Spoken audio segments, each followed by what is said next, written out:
Assalamualaikum warahmatullahi wabarakatuh. Perkenalkan, nama saya Yuki Trisilvani. Saya dari Prodi Pendidikan Seni Rupa dengan NIM 22020091.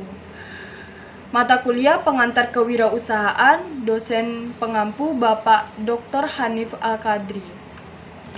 Hari ini saya akan mempresentasikan mengenai analisis lingkungan, bisnis dan peluang usaha, serta ide dan gagasan berwirausaha. Analisis lingkungan adalah hal pertama yang harus dilakukan oleh perusahaan, yang dimana maksud dari analisis ini adalah penelusuran kondisi eksternal dan internal yang harus dihadapi perusahaan sampai dengan pada titik pangkalnya. Dengan demikian, perusahaan ini akan dapat mewaspadai dan memahami implikasi-implikasi perubahan yang kemudian dapat bersaing secara lebih efektif. Secara umum, tujuan dari perusahaan ini untuk melakukan analisis lingkungan yaitu untuk menilai lingkungan organisasi secara keseluruhan. Ada beberapa peran utama mengenai analisis lingkungan. Yang pertama, policy oriented role, integrated strategic planning role. Yang ketiga, function oriented role. Analisis lingkungan ini dibagi menjadi dua, yaitu lingkungan internal dan eksternal. Lingkungan internal tersebut yang nantinya akan muncul kelemahan dan juga kekuatan dari perusahaan. Lingkungan internal ini juga dibagi dalam 3 kategori. Yang pertama adalah kompetensi, yang kedua kompetensi inti, yang ketiga sumber daya. Yang pertama, kompetensi merupakan kemampuan atau hal-hal yang bisa dilakukan oleh perusahaan. Kompetensi ini meliputi yang pertama, adakah posisi khusus yang khusus dimiliki perusahaan dalam sebuah industri. Yang kedua, mengembangkan sumber daya meliputi skill, teknologi, dan cara produksi. Yang ketiga, apakah perlu untuk bertahan dalam sebuah industri. Yang keempat, memiliki kompetensi untuk dikembangkan menjadi kompetensi inti. Selanjutnya, kategori yang kedua, kompetensi inti. Kompetensi inti perusahaan ini bisa diartikan dengan kemampuan perusahaan dalam mengembangkan kompetensi dan sumber daya yang lebih efektif dibandingkan dengan para kompetitor. Yang terakhir, kategori terakhir yaitu sumber daya. Sumber daya ini merupakan input yang dipekerjakan dalam aktivitas organisasi. Sumber daya yang dimiliki perusahaan sangat beragam. Selanjutnya, ada beberapa tujuan dari mengenai analisis internal ini. Yang pertama, untuk mengidentifikasikan kekuatan dan kelemahan perusahaan. Yang kedua, digunakannya untuk membuat keputusan yang strategis dan yang baik. Selanjutnya, lingkungan eksternal. Lingkungan eksternal ini kenapa perlu dianalisis? Untuk atau agar mengantisipasi pengaruhnya terhadap perusahaan. Selain berpengaruh yang buruk, peluang yang banyak bermunculan di lingkungan eksternal ini merupakan hal yang sulit untuk dikendalikan karena melibatkan pihak-pihak lain yang tidak berhubungan langsung dengan perusahaan. Oleh karena itu, analisis lingkungan eksternal ini sangat diperlukan oleh perusahaan, khususnya dalam proses merumuskan strategi. Faktor yang dianalisis merupakan faktor luar yang memang berpengaruh dalam perkembangan perusahaan. Secara garis besar, lingkungan eksternal ini dibagi menjadi dua. Yang pertama, lingkungan makro dan lingkungan mikro. Lingkungan makro merupakan lingkungan umum yang memiliki kekuatan secara luas sehingga dapat mempengaruhi seluruh industri secara umum. Adapun yang termasuk ke dalam lingkungan makro ini ada 4. Yang pertama adalah politik. Politik merupakan hal yang perlu diketahui oleh perusahaan, karena politik ini untuk membagi dan mendapatkan kekuasaan. Tingkatan faktor politik ada 3, yaitu internasional, nasional, dan daerah atau lokal. Peran pemerintah dalam ranah politik biasanya kebijakan dan peraturannya sudah ditetapkan. Adapun beberapa contoh peran pemerintah dalam faktor politik. Yang pertama yaitu kebijakan kesehatan, ketenaga kerjaan, biaya masuk, inflasi, pertumbuhan ekonomi, pekerjaan pemerintah dan sektor publik, kebijakan mengenai pelestarian lingkungan seperti polusi dan limbah.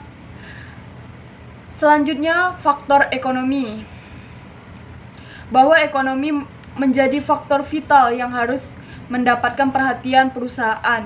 Ekonomi pasar yang sedang lemah akan menurunkan konsumsi sehingga pendapatan perusahaan dapat berkurang. Adapun guna untuk menumbuhkan perekonomian sebuah negara, ada juga penganjuran untuk lebih banyak melakukan belanja atau konsumsi daripada hanya menabung. Yang ketiga, sosial. Faktor selanjutnya adalah faktor sosial, yang dimana faktor sosial ini antara lain yaitu sikap, nilai, dan kepercayaan. Yang kedua, kebudayaan. Yang ketiga, demografi. Yang terakhir adalah teknologi. Saat ini, perkembangan teknologi ini memang sangat pesat dan sangat berpengaruh terhadap daya saing perusahaan. Perkembangan teknologi ini sebaiknya terus mendapatkan perhatian sehingga perusahaan itu tidak ketinggalan dengan perusahaan lain. Faktor teknologi ini dapat termasuk dalam faktor internal dan faktor eksternal juga. Setiap perusahaan pasti menggunakan teknologi walaupun bentuknya tidak berupa hardware namun software seperti kontrol kualitas. Beberapa hal yang termasuk dalam faktor teknologi antara lain yaitu barang, proses, produksi, informasi dan komunikasi, transformasi, distribusi, teknologi informasi, komputasi, dan yang berkaitan dengan produksi serta bioteknologi dan industri baru. Selanjutnya yaitu lingkungan mikro. Lingkungan mikro ini biasa disebut dengan lingkungan industri atau lingkungan yang kompetitif, yang bersifat global. Maka lingkungan mikro ini lebih dekat dengan perusahaan karena dengan jarak yang lebih dekat maka dapat memberi efek langsung kepada perusahaan dibanding dengan lingkungan makro. Ada 5 kekuatan dalam lingkungan mikro ini. Yang pertama yaitu rintangan untuk masuk, yang kedua perusahaan pesaing, yang ketiga kekuatan supplier atau pemasok, yang keempat kekuatan pembeli, yang kelima ancaman dan substitusi.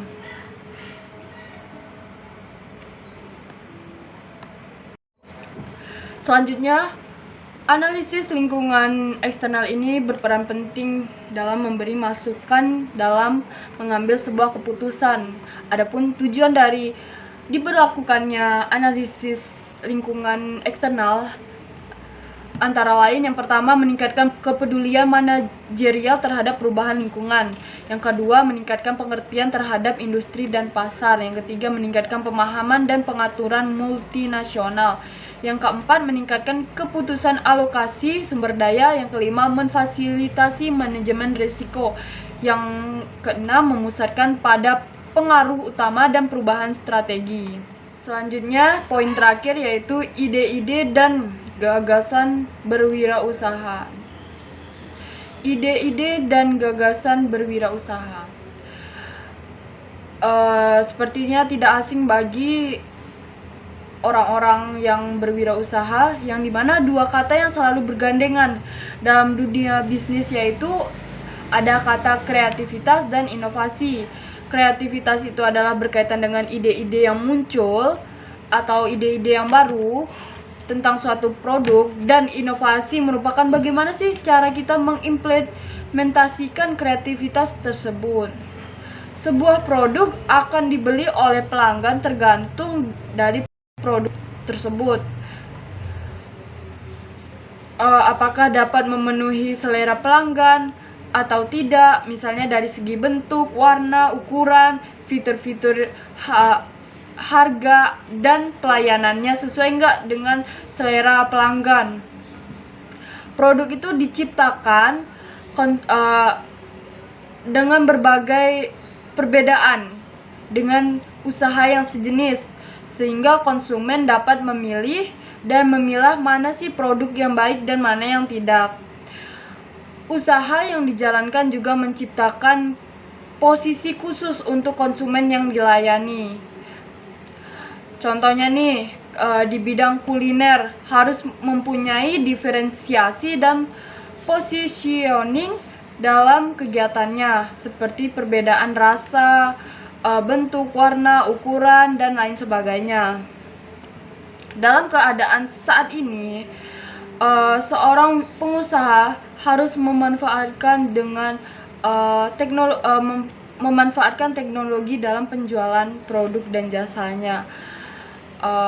Bisa dengan online atau dengan pemasaran lainnya untuk membuat jangkauan pemasaran kita ini untuk menjadi lebih luas. Sekian presentasi dari saya. Jika ada kekurangan materi dan salah kata, saya minta maaf. Saya akhiri. Wassalamualaikum warahmatullahi wabarakatuh.